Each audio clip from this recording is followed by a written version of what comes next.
জ্বালানি সংকট, সংস্কার, গণভোট, অর্থাৎ এই হাল আমলে বাংলাদেশ যে বিষয়গুলোতে গভীর সংকটের কিনারায় দাঁড়িয়ে আছে সেই বিষয়গুলো নিয়ে আমরা দিনব্যাপী আলোচনা করব। তো যেহেতু একেবারে শুরুর পর্ব, আমি খুব বেশি সময় কথা বলতে চাই না। একটা বিষয় শুধু জানিয়ে রাখা দরকার মনে করি,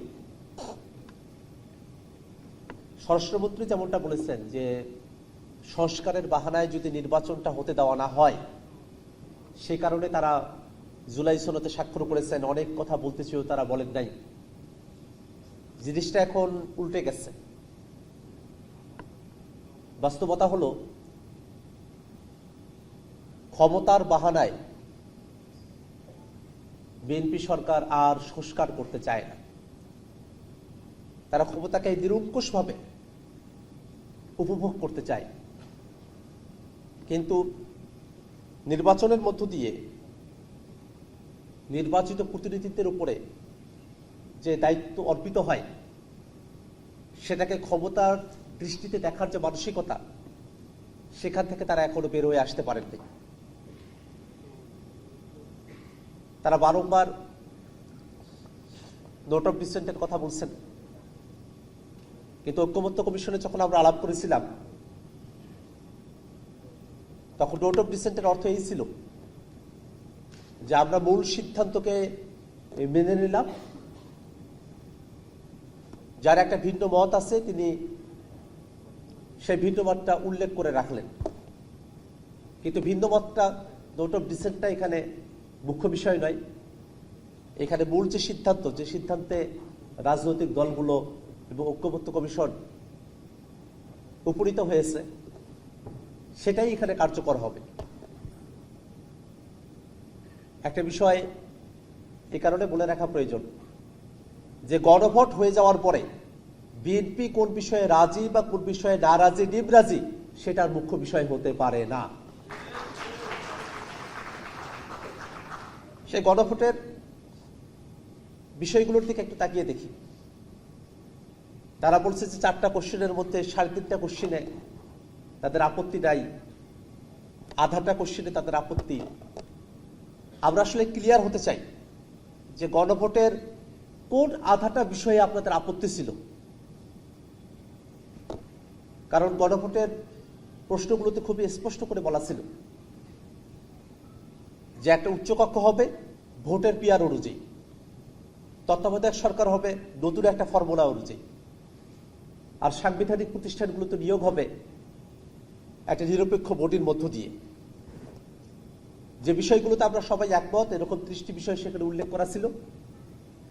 আর কিছু বিষয় ছিল যেগুলো রাজনৈতিক দলগুলো তাদের ইশতেহার অনুযায়ী সেগুলোকে বাস্তবায়ন করতে পারবে। আমরা বিএনপির সাথে এই ডিবেটটাও করতে চাই আবারও, যে উচ্চকক্ষ যদি ভোটের পিয়ার অনুযায়ী হয়, সেটাতেই কি আপনাদের আপত্তি? তত্ত্বাবধায়ক সরকার যদি নতুন একটা ফর্মুলায় হয়, আপনাদের আপত্তি কি সেই জায়গায়? সাংবিধানিক প্রতিষ্ঠানগুলো সেটা একটা নিরপেক্ষ বডির মধ্য দিয়ে নিয়োগ হবে, আপনাদের আপত্তিটি কি সেই জায়গায়? সেটা খোলাসা হওয়া প্রয়োজন।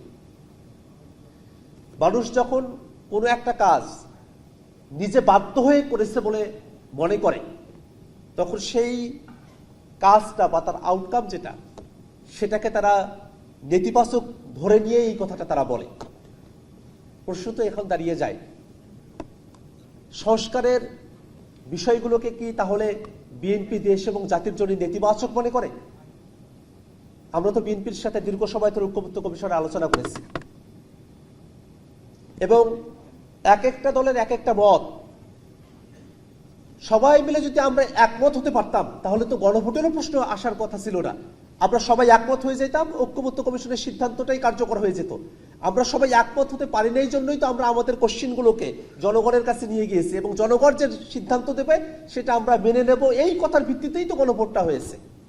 এখনকার সময়ে এসে গণভোট হয়ে যাওয়ার পরে আপনারা আগে কি বলেছিলেন, ভিন্ন মত কোথায়, সেটা আপনারা যখন খুঁজতে যান, তখন জনগণের যে রায়, সেটাকে প্রত্যাখ্যান করা হয়।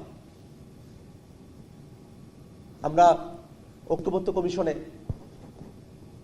আলোচনা করেছিলাম জাতীয় নাগরিক পার্টির পক্ষ থেকে বারংবার বলেছিলাম যে বাংলাদেশের এখন যে সাংবিধানিক সংকট সেখান থেকে উত্তরণের জন্য গণপরিষদের মধ্য দিয়ে নতুন একটা সংবিধান প্রণয়ন করাই আমাদের মুক্তির পথ। বিএনপি বারংবার বলেছে সংসদের মধ্য দিয়েই এই সংবিধানের বিষয়গুলোকে সুরাহা করতে হবে। এবং যখন দেখা গেল ঐক্যমত্য কমিশনের আলোচনা সেটা রেকর্ডেড,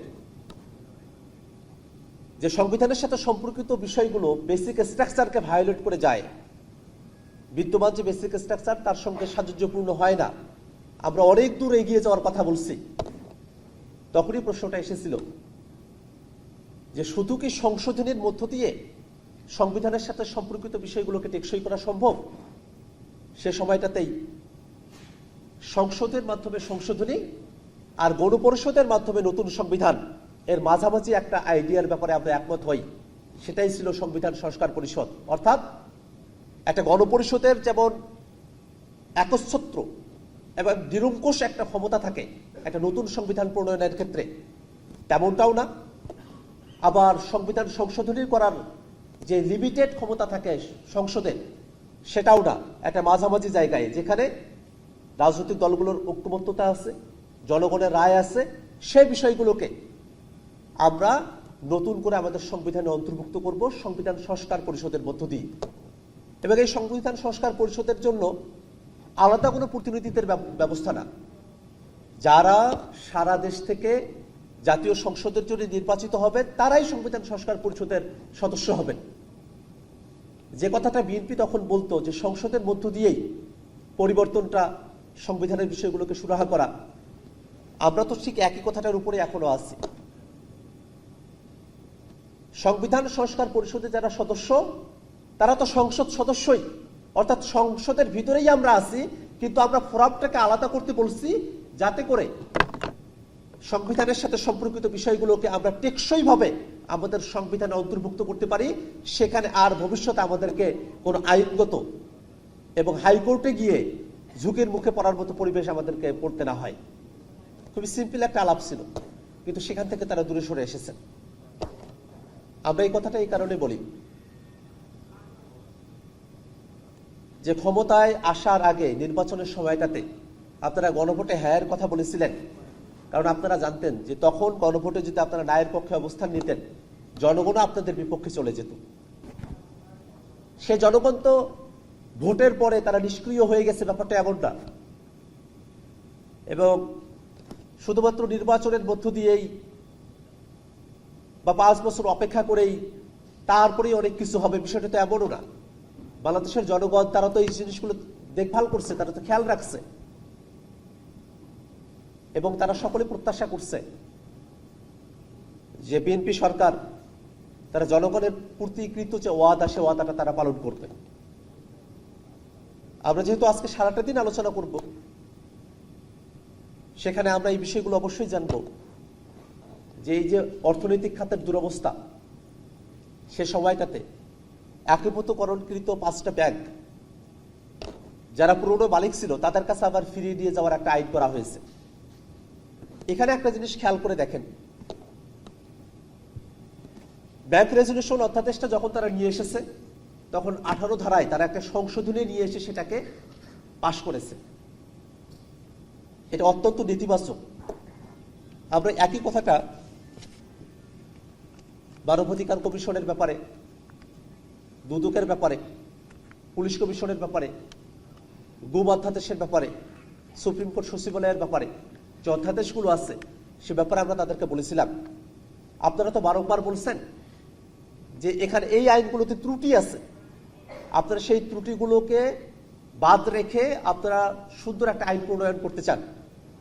আপনারা তো সুপ্রিম কোর্ট সচিবালয়ের জন্য, বিচারপতিতে নিয়োগের জন্য বা মানবাধিকার কমিশন, দুদক বা গুম এই বিষয়ে যে অধ্যাদেশগুলো আছে সেখানে যদি কোনো একটা বিশেষ ধারায় যদি আপনাদের কোনো সংশোধনী প্রয়োজন বলে মনে করতেন তাহলে সেই ধারায় সংশোধনী নিয়ে এসে আপনারা সেটাকে পাশ করতে পারতেন, সেই সুযোগ তো আপনাদের হাতে ছিল, কিন্তু আপনারা সেটা করেননি।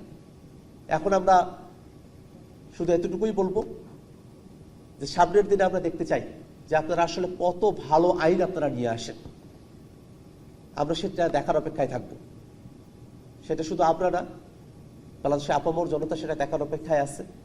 আমরা সারা দিনের আলোচনা শুনব, সে আলোচনায় আপনাদেরকে ধৈর্য সহকারে আলোচনাগুলো শোনা, কন্ট্রিবিউট করা এবং জনতার যে রায়, গণভোটের রায়, তার অন্যথা যেন এই বাংলাদেশে না হয় সেজন্য সতর্ক থাকার আহ্বান জানিয়ে আপনাদের সকলকে ধন্যবাদ জানিয়ে আজকের একেবারে শুরু সেশনের সমাপ্তি ঘোষণা করছি। ধন্যবাদ সকলকে। আসসালামু আলাইকুম।